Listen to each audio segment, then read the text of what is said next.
सुप्रभात विद्यार्थियों, आप सबका स्नातक प्रथम वर्ष संस्कृत की कक्षा में पुनः स्वागत है।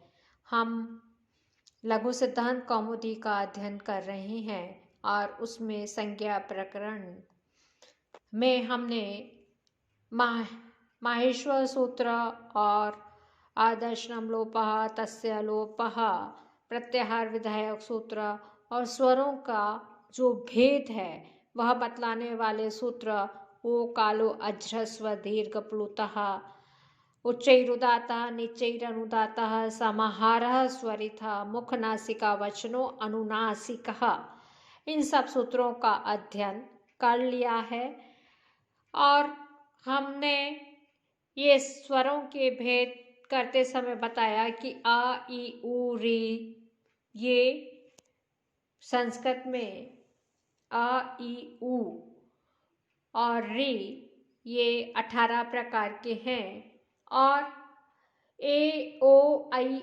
औ इनका चूंकि ह्रस्व नहीं होता है इसलिए इनके 12 ही भेद हैं।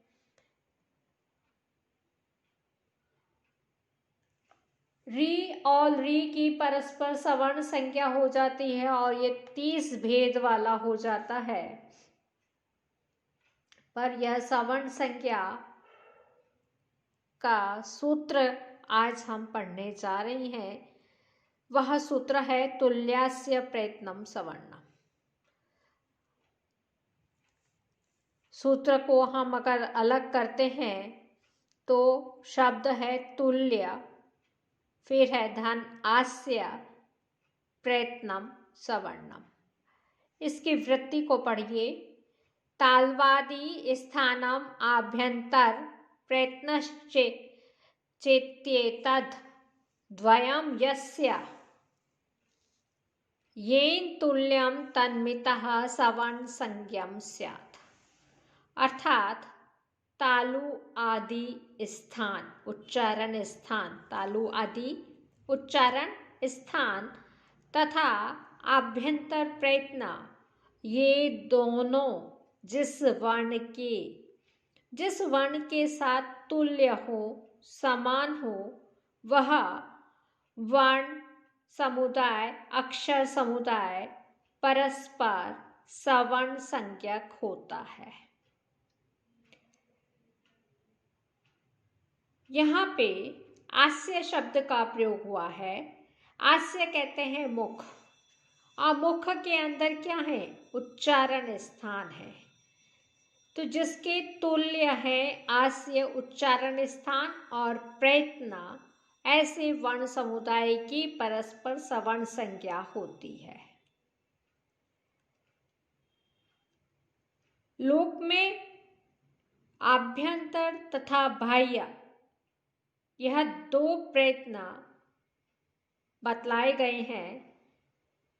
शास्त्र में इनके लिए यत्न शब्द का भी प्रयोग किया गया है, पर इस सूत्र में यत्न शब्द के साथ प्र जुड़ा हुआ है, जो बाह्य प्रयत्न को, बाह्य यत्न को हटाकर आभ्यंतर यत्न का ही बोध करा रहा है।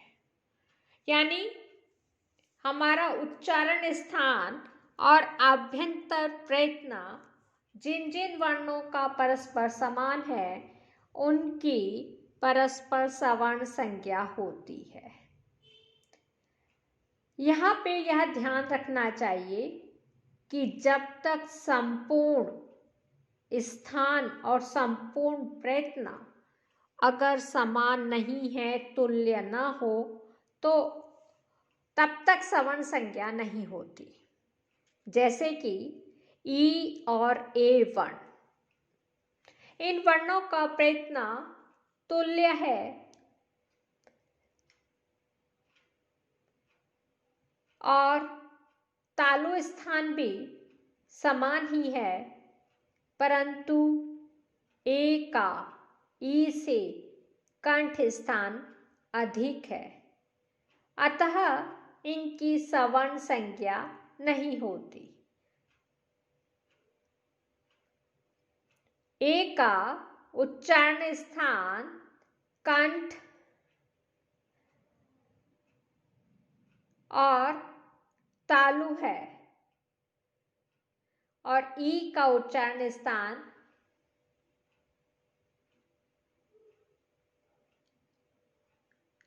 तालु ही है, कंठ नहीं है। इसके कारण ए और ई की सवर्ण संज्ञा नहीं हुई।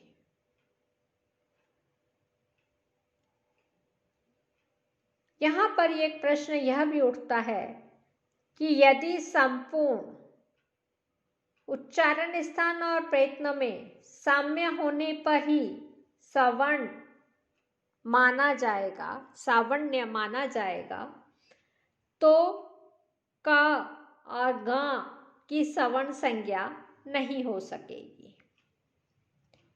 क्योंकि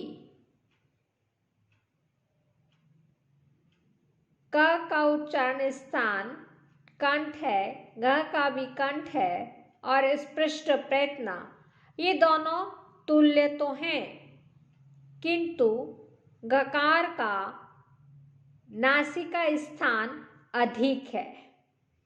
कंठ के साथ साथ नासिका भी उच्चारण स्थान है, तो इनकी परस्पर सवर्ण संज्ञा नहीं हो पाएगी।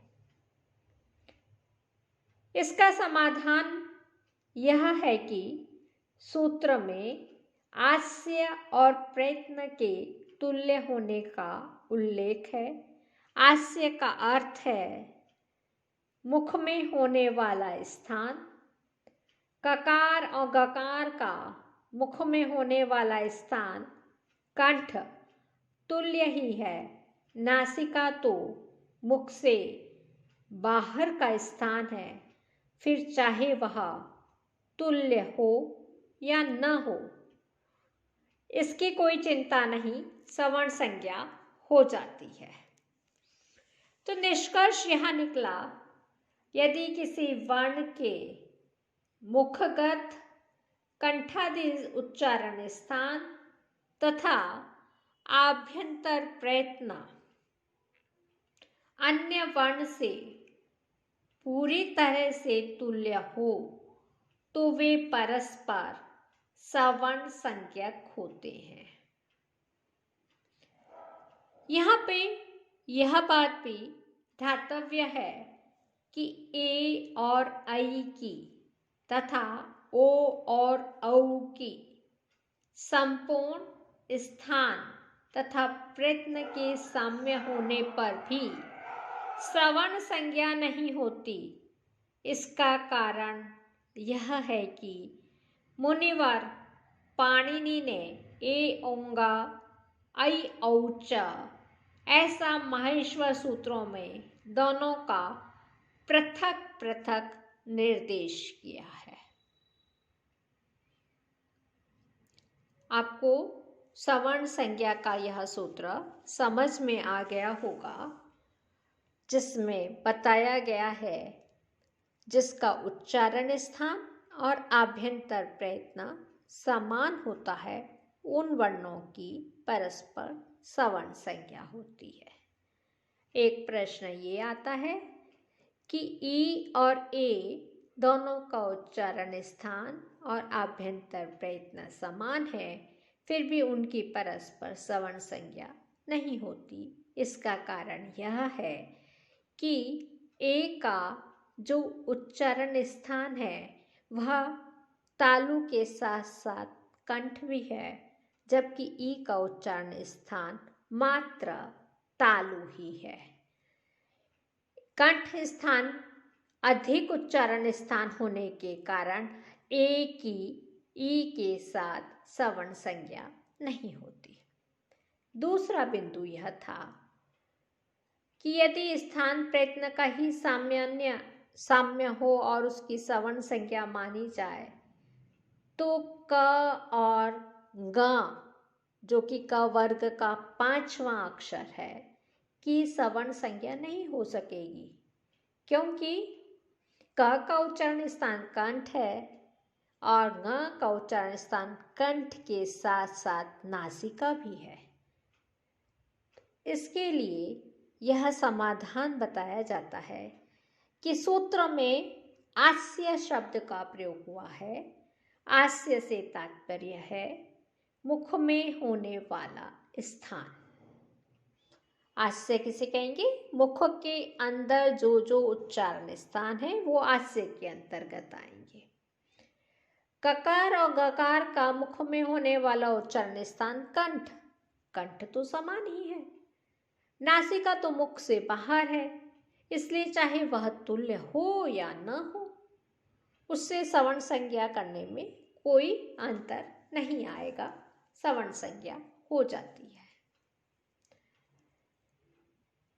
अब एक और प्रश्न दिमाग में आता है, ए ओ ऐ औ, इनका उच्चारण स्थान और प्रयत्न, ए ऐ का और ओ औ का, इन दोनों का जो उच्चारण स्थान है और प्रयत्न है साम्य है, फिर भी सवर्ण संज्ञा नहीं होती। तो उसके लिए कहा जाता है कि मुनिवर पाणिनि ने माहेश्वर सूत्र में इनका पृथक पृथक निर्देश किया है, इसलिए इनकी परस्पर सवर्ण संज्ञा नहीं होगी। ए ओंग ऐ औच ऐसा माहेश्वर सूत्र है, तो इनकी परस्पर सवर्ण संज्ञा नहीं होगी। अब एक वार्तिक आती है जो इसके साथ जाननी जरूरी है। वह वार्तिक है रील री। वार्तिक इस प्रकार है, री लृ वर्णयो मिथा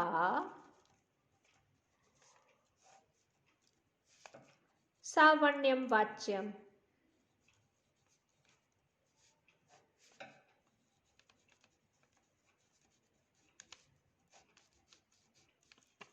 ये वार्तिक है।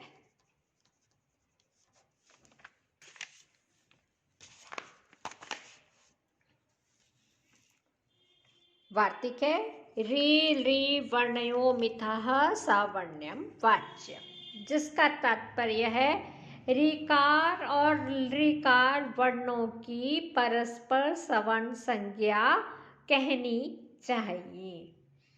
तुल्य से प्रयत्नम सवर्ण सूत्र के अनुसार ऋकार और लृकार की परस्पर सवर्ण संज्ञा नहीं हो सकती, क्योंकि ऋ का उच्चारण स्थान है मूर्धा और लृ का उच्चारण स्थान है दंत। परंतु तवलकारः आदि प्रयोग के लिए इनकी सवर्ण संज्ञा करना अतीव आवश्यक है। इस त्रुटि की पूर्ति के लिए मुनिवर कात्यायन ने यह वार्तिक लिखी, रील री वर्णयो मितः सावर्ण्यम वाच्य। अब दोनों का स्थान साम्य न होने पर भी सवर्ण संज्ञा सिद्ध हो जाती है, और सवर्ण संज्ञा सिद्ध होने के कारण तवलकार रूप की सिद्धि हो जाती है। आज हम यहीं पर समाप्त करते हैं। सवर्ण संज्ञा का सूत्र पढ़ा और एक वार्तिक हमने जानी। वार्तिक है रील री वर्णयो मितः सावर्ण्यम वाच्य।